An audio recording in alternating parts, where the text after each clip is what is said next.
Good. Then we are back and we are now doing 1 hour until the lunch break then at 12:30, right? Good. So the first session on matrices was concerned with what I usually call the deterministic aspects of the GLM. So the things that don't involve any randomness, any probability theory, or any stochasticity, which is all the same thing. Now we are going to consider the probabilistic aspect in general terms, and that's especially and specifically the multivariate Gaussian distribution, because the GLM is nothing but a multivariate Gaussian distribution, the expectation parameter vector of which is a matrix product. So once we see the GLM, you will see also the connection between this first session and this session now. And we are going into the probabilistic world now. This session is called Gaussians. It's specifically multivariate Gaussians. And the other term for Gaussians is normal distributions. So that's the same thing. I think English Gaussians is a little bit more common than normal distributions, but it's not necessarily the better term. Also for this, and specifically for this, I think it's helpful to be somewhat familiar with probability theory.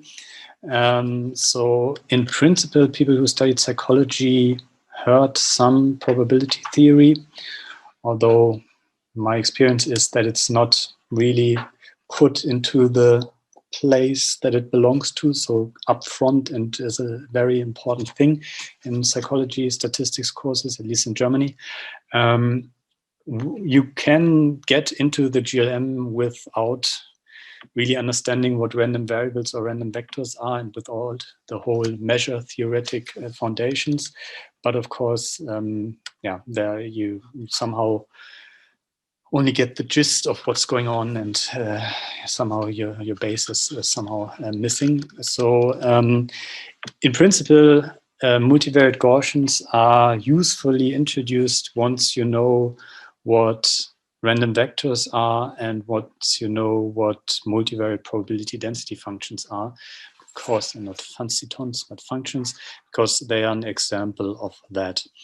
We will now try to not talk about these foundations first, but jump right into multivariate Gaussians. Just to check briefly here on the probability theory knowledge, who can say something about the difference between a probability mass and a probability density function? Wahrscheinlichkeitsdichte-Funktion versus Wahrscheinlichkeitsmasse-Funktion, except for the mathematicians, but the psychologists in particular. No? No? What is the first again? Probability mass versus probability density. Mass. Also Wahrscheinlichkeitsmasse-Funktion. No, okay. Okay, so there's basically, so it's the other test question is always, what's a random variable? And if people say, so can somebody give a definition of a random variable? Because that depends on where you learned it. If you learn it in math, then you say it's a mapping. And if you have used the term random variable in psychology, that's something. Often you just call it variable, and you're not really explicit whether you mean a random variable or some other kind of variable. Anyway, there are very many foundations to what we are doing, but we can not do them and still get something out of it. But it's, for statistics, be it frequentist or Bayesian, it's essential that you know about probability theory, because it builds on that. And it's all about quantifying uncertainty. Everything that you're doing in science is quantifying uncertainty. So so you should really learn some probability theory. And we will do a little bit of that here. Of course, there are some methods that are also quite popular, or at least were popular a couple of years ago, so deep learning and so on, that on the surface, and if you are new to it or if you don't care, basically don't have to do much with probability theory. So you might be under the impression that you can do data analysis without probability theory, but as soon as it gets interesting and as soon as you want to not say this is the answer, but this is the answer and I'm quite certain but not fully certain, then you need probability theory. In any case, so we are doing Wahrscheinlichkeitstheory at the beginning of the winter term, so in the first half of the winter term. So for the Germans, have a look there. Good. Nevertheless, we will start talking about multivariate Gaussians now. And I really assume that the psychologists have seen the univariate Gaussian, the univariate Normalverteilung, because that's, you can, so otherwise you didn't do a statistics course in psychology. So you have seen that, although they didn't really explain to you, obviously, that it's a Wahrscheinlichkeitsdichtefunktion. So they just said, oh, look, it's a curve, it has a peak. So it's an example of a probability density function, which is different from probability mass function. But I guess you also learned that the probability you don't really get from this function, but you need to look at the integral or at least the area under the curve. I guess that's what they might have told you. And the multivariate Gaussian is a generalization of this. In terms of the function that's defining this distribution, and we don't have the time and the background to distinguish clearly between distributions and density functions. So for you and for today, it's kind of all the same thing. The multivariate Gaussian density function is a multivariate function. So it's a function that takes in more than one argument. So for the univariate function, so for the univariate Gaussian, you always had the x-axis and then you plotted the density, and that was your function. And the step now is to go from not one x, so a scalar input, but to a vector input, for example, 2 x's at the same time, or n-dimensional, as we will need it for the GLM. So that's the main conceptual step. And let's go there. So the multivariate Gaussian we define here first, and this has then also many pictures, this session. We define by means of its probability density function. And as I just said, it's a multivariate real-valued function. So it takes in vectors, n-dimensional vectors, so n times 1 matrices, and gives you a number larger than 0 back, but a scalar number. So it takes in a vector, gives you all a scalar. And I denote the input here with this, that's an epsilon. It looks like a V, but it's a Greek epsilon. We do that because our things will usually be called Y, our random things, or most of the time, or at least the data will be called Y. So that's why we have here the epsilon. And that's the definition of the probability density function. So what do we have here? We have 2 pi. Pi is this number, 3.14 to the power of minus n divided by 2. N is the dimensionality of the input. And then we have the determinant. So these 2 bars here mean determinant. I think it's on one of the slides, I wrote it out earlier. So it was always det matrix. Here it's the 2 bars because that's more common. So here's a determinant of a matrix, sigma. And the sigma is a positive definite matrix. So it's symmetric. It's n times n. And I call it the covariance matrix parameter. So for everyone who has done some statistics, please don't confuse these parameters with sample covariances oder Stichproben-Kovarianzen oder Stichproben covariance matrizen. So these are parameters. This is not something that you compute based on data. This is something that you define. And if you define it, you can use it here. So that's the determinant here of that. So that's a single number, and you take it to the power of 1/2, minus 1/2. So 1/2 is square root. So divide by 1 over the square root of this. So this, if you remember the univariate Gaussian function, that's equivalent here to this 1 over the square root of 2 pi sigma square, this part. So that also doesn't do anything. As you see, it doesn't depend on V. What depends on V is this exponential term. So here you have the exponential function. So it doesn't hurt to recall the exponential function. You all know it now because of Corona and exponential increases. The exponential is, of course, always positive. What you put in here is something like we saw earlier, this xt times c times x. So you have a vector here. So v is a vector. You subtract from this another vector mu, which is the expectation vector. And then you transpose the resulting vector. So here you have matrix subtraction. So you get another n times 1 vector here. You transpose it. You have a 1 times n vector. And then you multiply it with the inverse of the covariance matrix, which exists because it's a positive definite matrix by definition. So as we said, they have inverses, so you can have the inverse. And then you multiply again with an n times 1 vector. And then you get a scalar here, and you take, and this is also positive, although that's not quite clear from what I told you previously necessarily, because we didn't talk about the inverse. But you should, the easiest way to think about this is like the x minus mu square that you have in the univariate Gaussian. So here you have something positive, and then you have minus sign in front of it. So you're always on the negative part of the exponential function, so over the negative values, where it has its highest value if it's 0. So if it's 0 here, then you have the highest value in the exponential. That's the mathematical definition. We call this thing the multivariate Gaussian probability density function. As I said, the sigma is a covariance matrix parameter, and the mu is an expectation parameter. So we don't discuss expectations and covariances now. Take them as things. They are parameters. And we will denote this PDF often in short form by n, then the name of the vector, and then these two parameters. So the important thing, so this functional form is always the same, but of course you can have different parameters, and depending on the parameters, it looks slightly different, and we will look at how it looks in a second.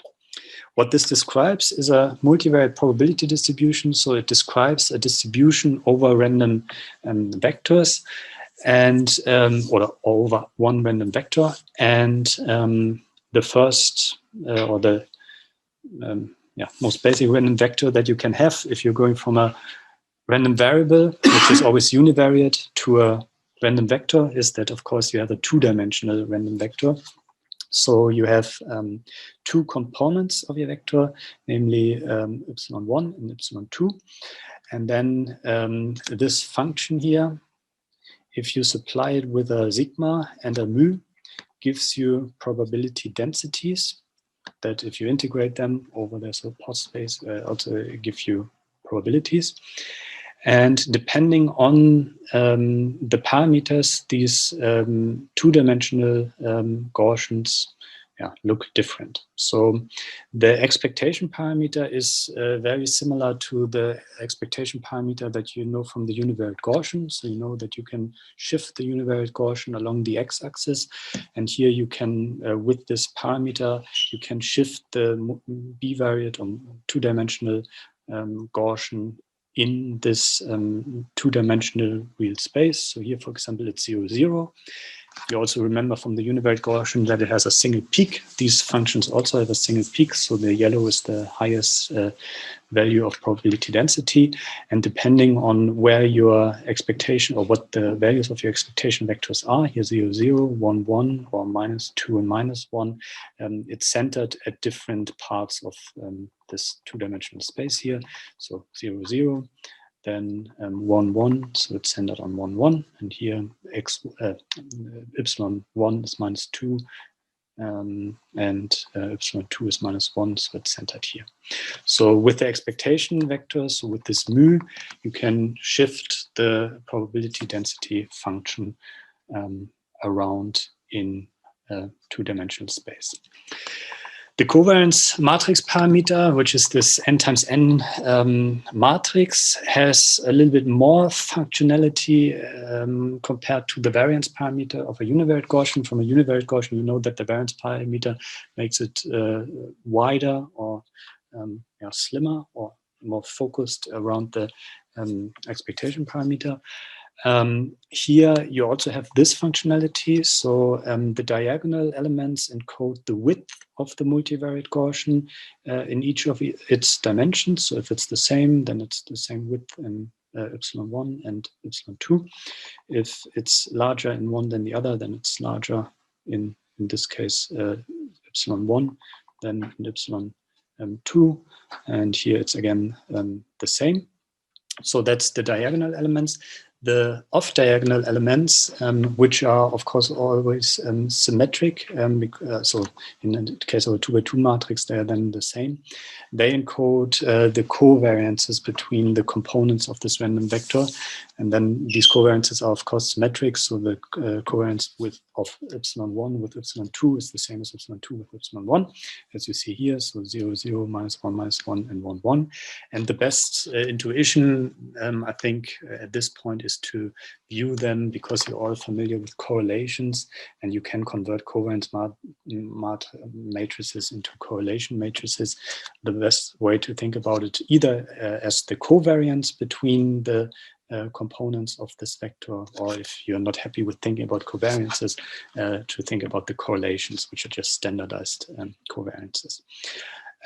So here, for example, it's 0. So that means that regardless of the value that you sample for epsilon1, you get the same probability across all of epsilon2 space, which is different here. So if you, here you have a negative covariance. So if you sample a value here in epsilon1, then it's more likely that you also, so if you have a large value of epsilon1, so you're somewhere here, it's more likely, as you see from the probability density, that you get a small value of epsilon2 here than a large value then of epsilon2, because here the probability density, and after integration, the probability to get something is lower. And here it's the other way around. So here, if you have a larger value, you also get a larger value. So the covariances in terms of the size, you can signs, as well in terms of the minus and plus sign, you can interpret it like your positive and negative correlation coefficients. So that's the probability density function and some visual intuition about that. Of course, that's for the bivariate case. So if you have two-dimensional vectors, if you have three-dimensional vectors, you have balls or ellipses. So this kind of, they have a name, I forgot the name now. It's like if you think of a zeppelin, you have these kind of things of equal probability density in 3D space. And then of course in 4D space, you cannot really, I mean, can do 3D cuts through 4D space and so on, or 2D cuts, but it's hard to imagine that for humans. Yeah, that's the density function. And I already informally mentioned that, of course, that's a function and there's nothing random about this function. You evaluate it and you get the probability density. But of course, what it describes is the probability density, and after integration over the space, the probability, and probability density and probability are, of course, proportional because the size of the sets that you integrate over, or the measure that you use for that, doesn't change over space. So they, you can, if you see high probability density, you can infer, okay, here in a unit square where I have high probability density, I also have high probability to get a realization.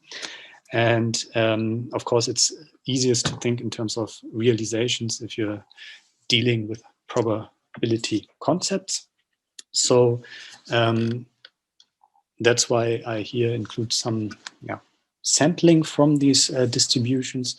So here I'm using SciPy Stats, which is a useful module from the SciPy package that has a lot of distributions in terms of their probability density function, probability mass function, and in terms of random number generators. And I'm using here the multivariate normal part of this SciPy Stats module. And with that, you can create random numbers from a multivariate normal distribution that you specify in terms of its expectation parameter and its covariance matrix parameter. So here I use 1, 2 as the expectation parameter and use this covariance matrix, so 0.3, 0.2, 0.2, 0.5. And then you can specify how many samples you want. And here I set 5. And here then 5 samples from that. So you see, so that's then always the first component, and that's the second component. One sample would be the 0.75, 2.07. You see that the first sample here is, so the first component is kind of near to 1, and this is kind of near to 2.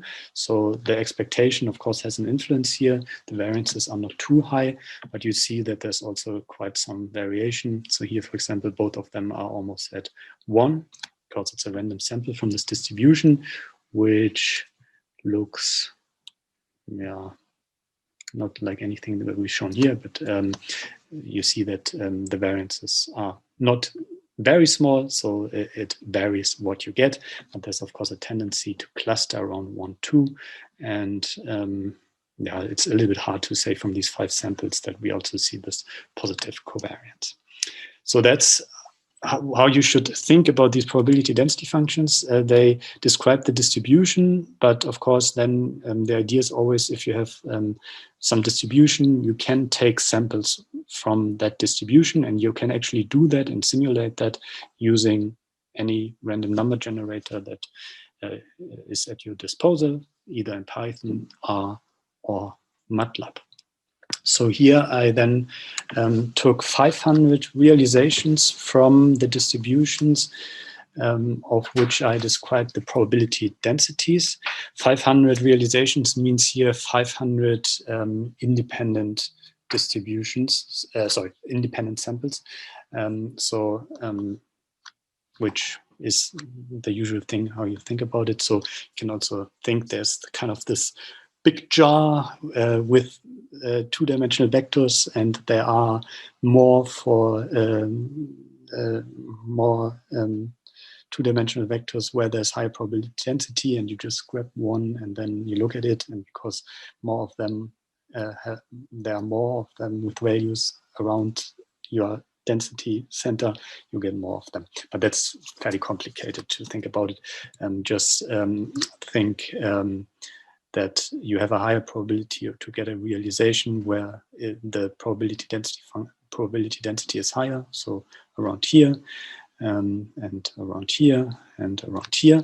So if you take samples from them and plot them, you get this. So the Python code that I used to generate these figures, that's also in the that's all in the Python folder on the web page. I sometimes show you some Python code in here, but sometimes also not, because it's just then a lot of figure specification and stuff.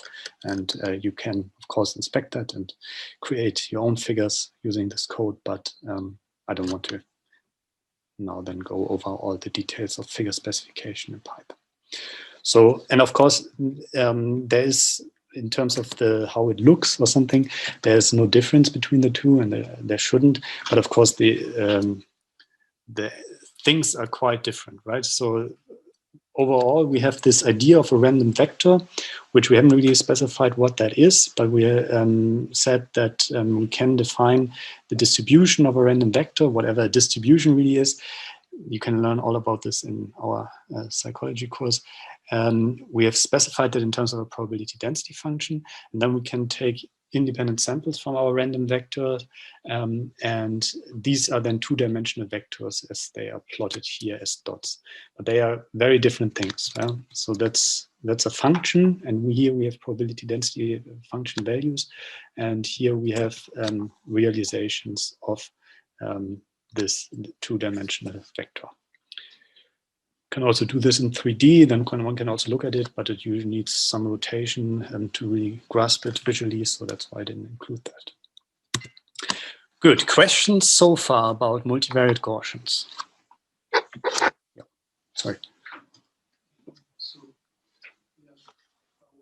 assume the data follows the Gaussian distribution if the neural firing rate is considered Poisson.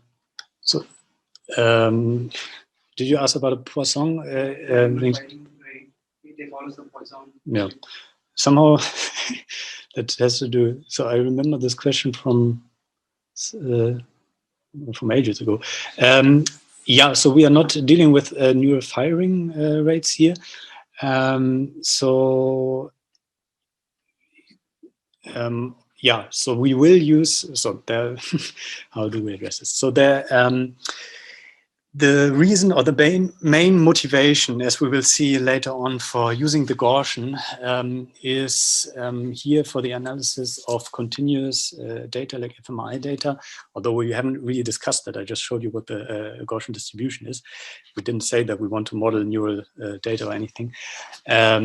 The main motivation of that is, of course, the central limit theorem. And the important thing is that what is modeled with Gaussians, as we will see later, are the error contributions. Yeah, so it's everything that we don't know about that we model using Gaussians. And I don't.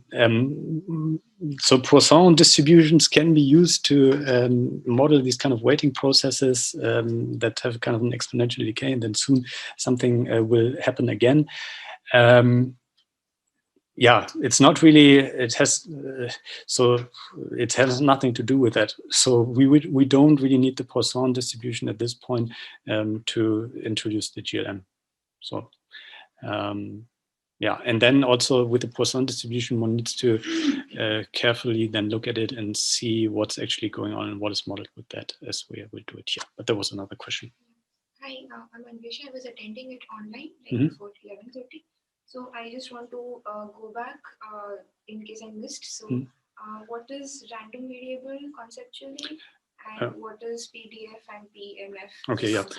We didn't do that this morning. We do that in... I attended in the morning, and so I was just wondering if I missed something. No, you didn't miss something. We didn't discuss that. So, because then we would have to do the whole course that we do for psychologists. So, conceptually, a random variable is a mapping from an outcome set into the real numbers, and so it for us a random variable and a random vector are things that take on random values, because we can't afford to say more, but there are proper mathematical definitions of that, and then a probability density function is a means to describe the distribution of random variables that take on values in the real numbers, so continuous random variables.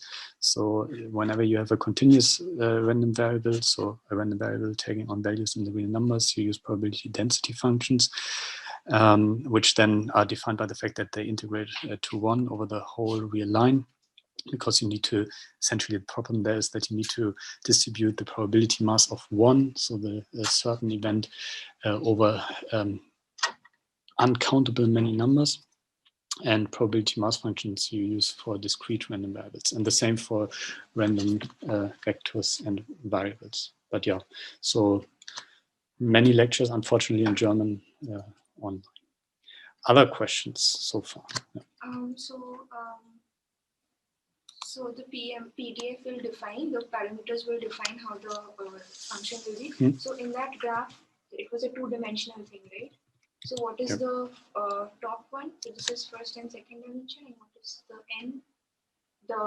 This here? Values written on the top, well, good question. So that's this refers to this here.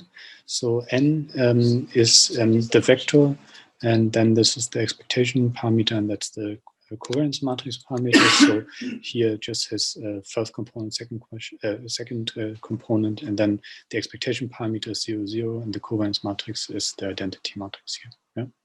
And one more thing, conceptually, what is like covariance matrix? Because I remember during doing source localization, we need to compute a covariance matrix. Yeah, that's something different. That was, if you compute something, then that was a sample covariance matrix. Here, the covariance matrix is just a parameter that describes the covariances of all components of this vector. And of course, the covariance of one component with itself is just the variance. So that's why the diagonal elements are the variances of the components. And the covariances are the, yeah, of course, the linear, a measure of the linear dependency between the components. Yeah. Good, but be careful to distinguish anything you compute from data, so sample covariances, sample means, and so on, from these things which are parameters. Okay. Then we now know in principle what a multivariate Gaussian distribution is. We will be mainly interested not in two-dimensional Gaussians, but in, depending on how many volumes you acquire in fMRI during a single run. Let's say, has anyone done an fMRI experiment? No, but some people want to. Okay, then in fMRI you will acquire, of course, pictures. We will go over that tomorrow morning. And you acquire 3D pictures, and you do that with a frequency of like 1 to 2 seconds.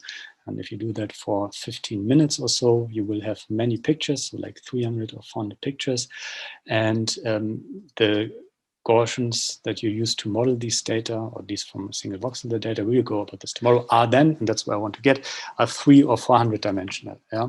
So these two-dimensional Gaussians that are helpful to get a first feeling, but in principle, we will always deal with n-dimensional Gaussians, and they are then, yeah, usually in applications to fMRI, yeah, 300 to 600 or higher dimensional.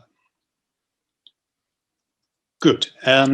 What we will need, and that's also a very important topic in statistics, is that we transform random variables. And statistics is essentially, everything that's happening in statistics is a transformation of random variables. So you model data, or you conceptualize data as a realization of, let's say, 10 independent random variables, or as one random vector with 10 entries. And then you start computing with that. So as you said, you did source localization. So you have some data from the statistics viewpoint, you view that as one realization, and then you compute with that. And then you use the results of your computations in light of your probabilistic model to say something. So in psychology, everybody did t-tests or z-tests. So you computed something from data, computed a t-value, and then you looked up the p-value on the last pages of the book, although you could also do it, of course, with NumPy or something. And then you suddenly had a p-value. So what's happening there in between is that random variables, normally distributed random variables, are transformed in certain ways. So for example, a mean is computed, so a sample mean and a sample standard deviation. Then you combine those two in the t-value, and then it is known since 1923 or 1912, I don't remember, that what you get out of there is t-distributed. And all of this refers to transforming random variables. So it's really a crucial aspect in data analysis and statistics. What we will need here, or what we can afford to look at, is very limited in terms of its scope, but we will at least look at linear affine transformations, meaning essentially linear transformations plus another vector. That's what linear affine stands for. And that's something that we will use a lot. So these kind of transformation theorems, they are really what statistics is all about. So we have a whole lecture in the first semester psychology on transformations of random variables, because to understand where the t-distribution is coming from, you need to learn about the chi-square distribution, and to understand the chi-square distribution, you need to know what it means to square a z random variable. And to know what the z random variable is, you need to know how to transform a Gaussian. So one needs transformations, and here's one example of that. So we assume that X is an n-dimensional Gaussian random vector. So if it's distributed according to a multivariate Gaussian, we write it with this tilde. I think that was on this first slide, but I didn't point it out. So X tilde n mu sigma means that X is an n-dimensional Gaussian random vector, although we don't really say that what the dimension here is, with expectation parameter mu and variance and covariance matrix parameter sigma. Now we assume that we define another vector y by multiplying X with a matrix R, which is m times n dimensional. So it can be multiplied with X, and you see that we already need matrix multiplication.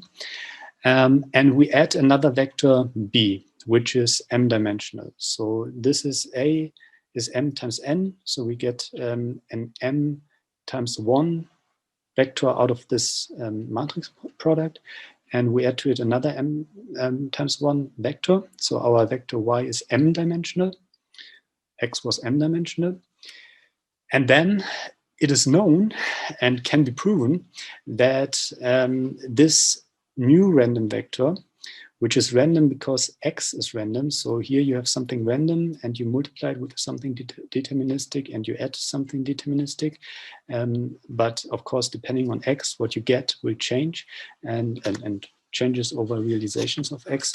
The distribution of this new random vector is, first of all, also multivariate Gaussian, m-dimensional Gaussian, and you can compute the parameters of the distribution of this vector from the parameters of your original vector and the transformation parameters, which are A and B.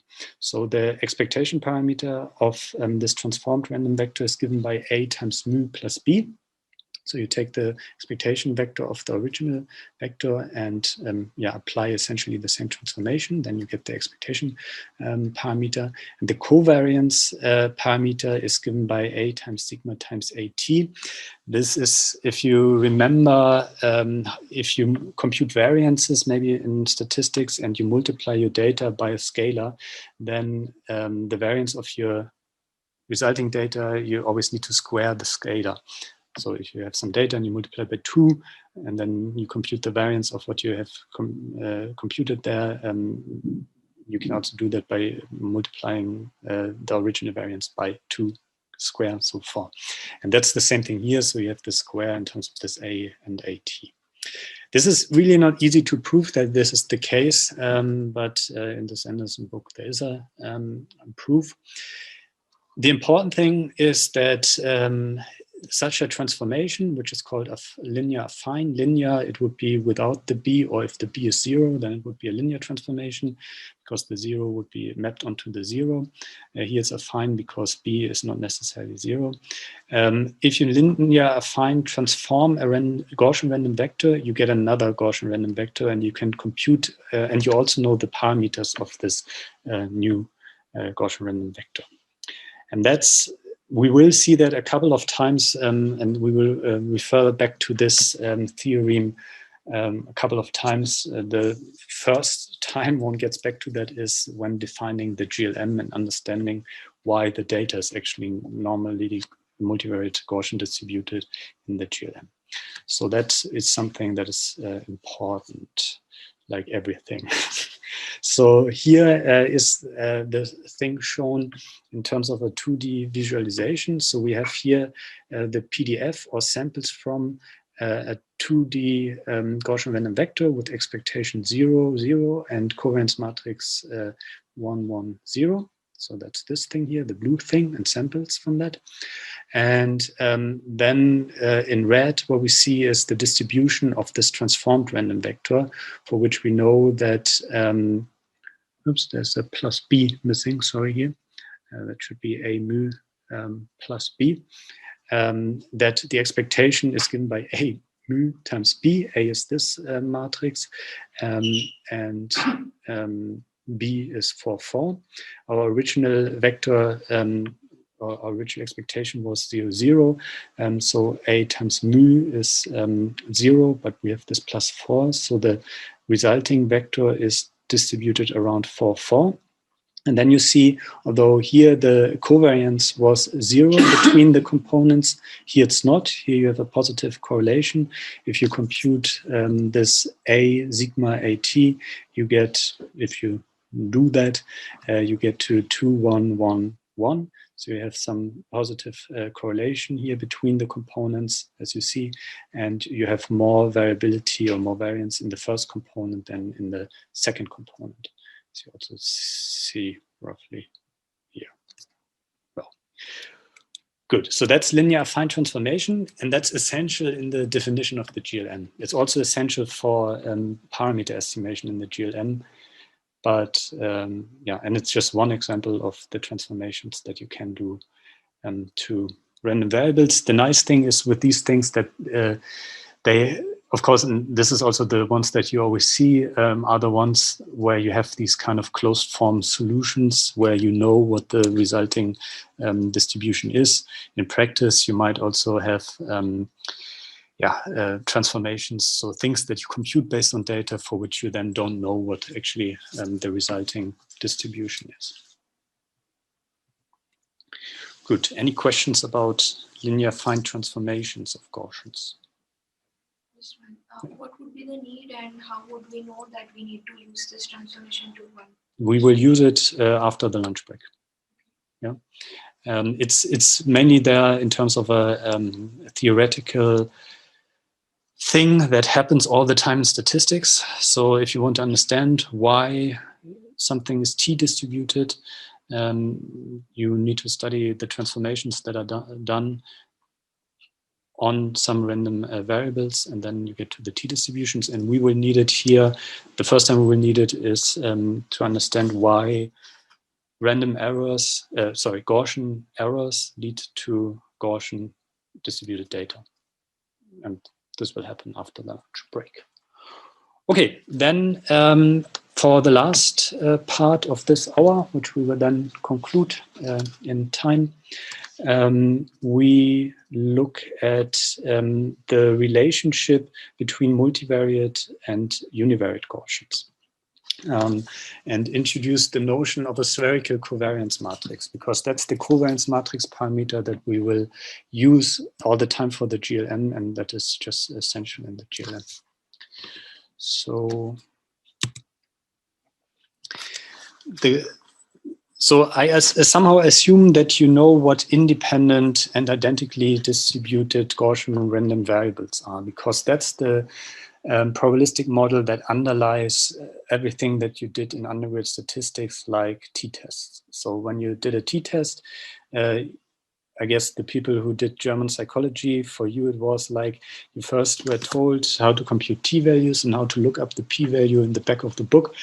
And then at one point it said assumptions. So in the very end, and the assumptions were normally distributed data. Yeah, so you remember something like that. That's weird to do it like that, because the assumptions should come first. So they should be represented as the probabilistic model. Wasn't done, but or often isn't done, but needs to be done. Otherwise, this whole thing doesn't make any sense. In any case, for a t-test, you remember that the assumption were that the data are normally distributed, and that meant that each of your data points, for example, if you have 12 data points from 12 participants, I'm not talking about fMRI now, I'm just talking about single values, for example, their weight or height or something, that they had been sampled independently. The assumption is that they are sampled independently from univariate Gaussians. Now, the key to understanding or getting into the GLM formulation is to first appreciate that whether you sample n, so for example, 12 univariate Gaussian distributions, or you sample a 12-dimensional multivariate Gaussian distribution with spherical covariance matrix, results in the same thing. So if you want to take 12 independent Gaussian distributed samples, you can either, and I think I have that here, you can either write a for loop and do that 12 times. Of course, once you go into the loop again, what happened on the previous iteration of the loop doesn't influence what you do now. So you have also there kind of this intuitive feeling of independence, not just the form, the mathematical terms in specification in terms of product, factorization. So here you sample one after the other in a loop. You can achieve the same thing in the same distribution of 12 samples, in this case it's 2, by sampling from a multivariate Gaussian with a specific expectation parameter and a specific variance parameter, covariance matrix parameter, I should say.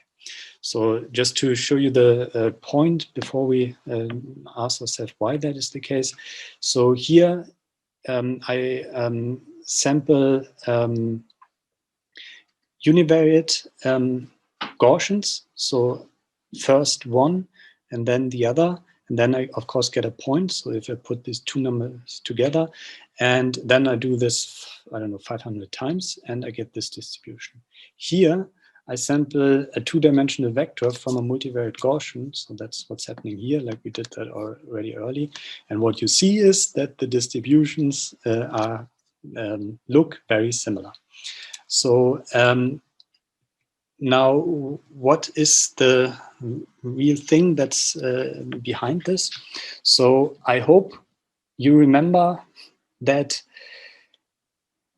independence in terms of probability theory is modeled by factorization. That has to do with the definition of conditional probability. If you go online and look at our first year psychology lectures, you see all the independent stuff. But in terms of probability density function, then it means that if the joint density of your components of your vector can be written as the product of univariate densities over each component, then your joint distribution reflects independent Gaussian random independent variables. And for the Gaussian, one can make that even more specific. So we assume here that we have n univariate, so the ones that you know, univariate Gaussian random variables that have expectation mu I, so that might change. So we're not talking about independent and identically distributed. We're just talking about independent Gaussian distributions, univariate Gaussian distributions. We assume here they all have the same variance. And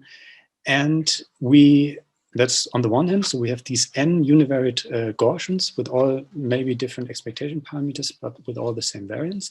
And we have an n-dimensional multivariate Gaussian with expectation parameter mu formed by concatenating these values, and covariance matrix parameter formed by multiplying this variance parameter with the identity matrix. And this sigma square times In, so remember the identity matrix, that's the matrix, the square matrix with just ones on the diagonal. So if you multiply that with a scalar, namely sigma square, you have sigma square all along the diagonal.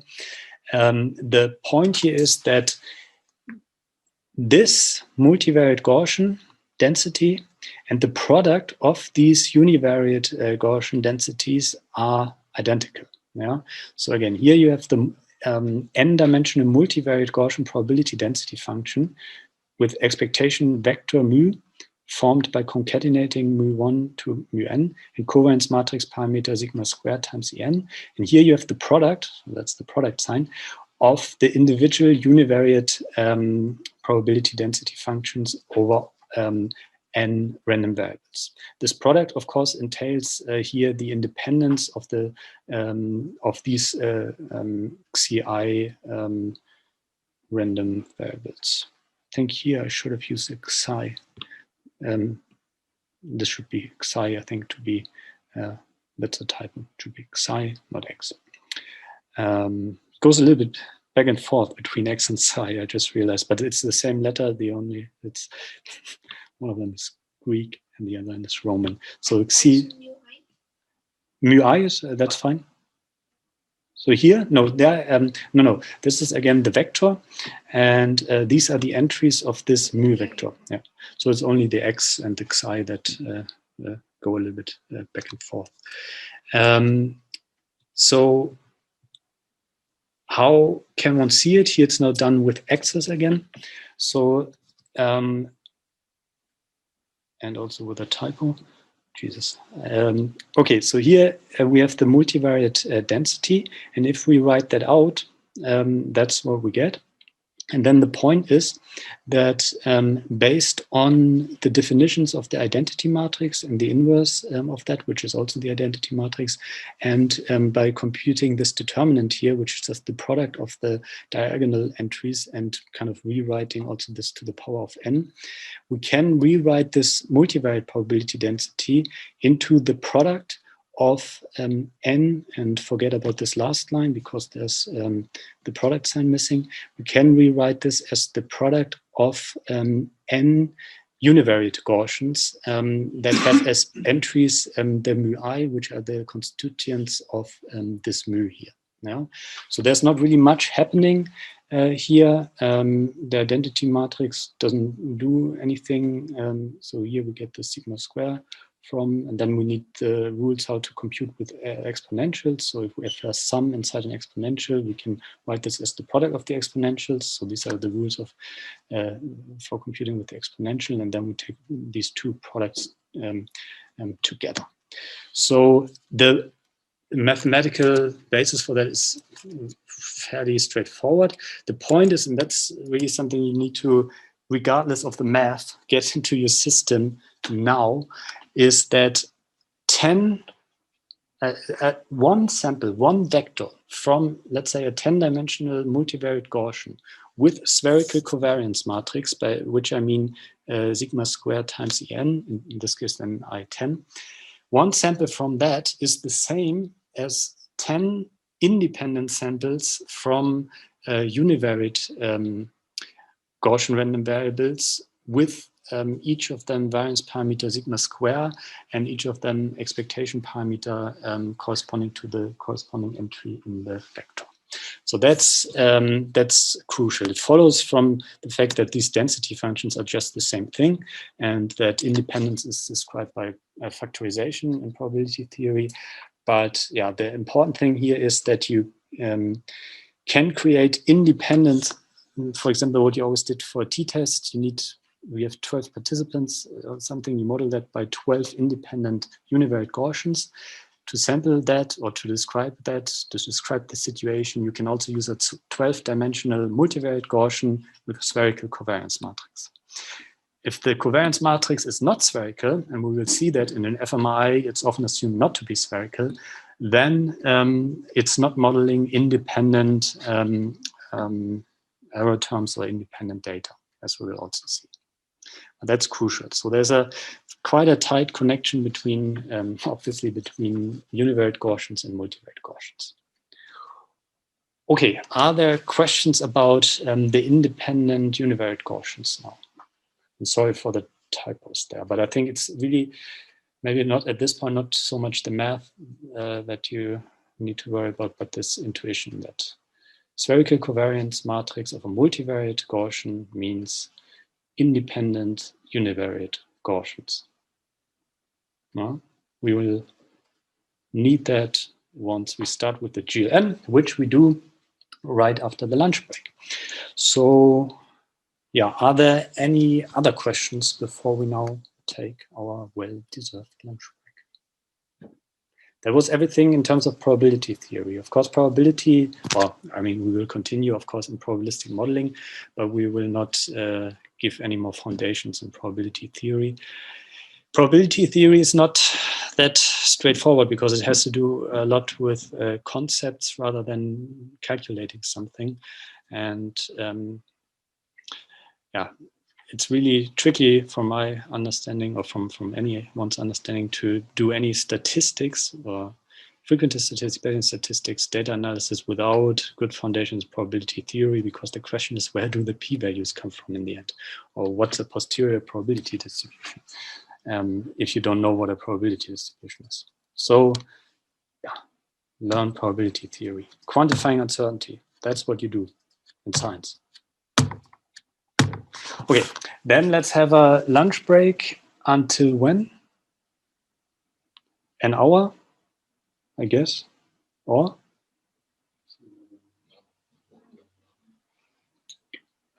Yeah, or okay, so then we continue at 1:30 with the last bit, which will then be the GLM. Okay, then let's take a break, and 1:30 we continue.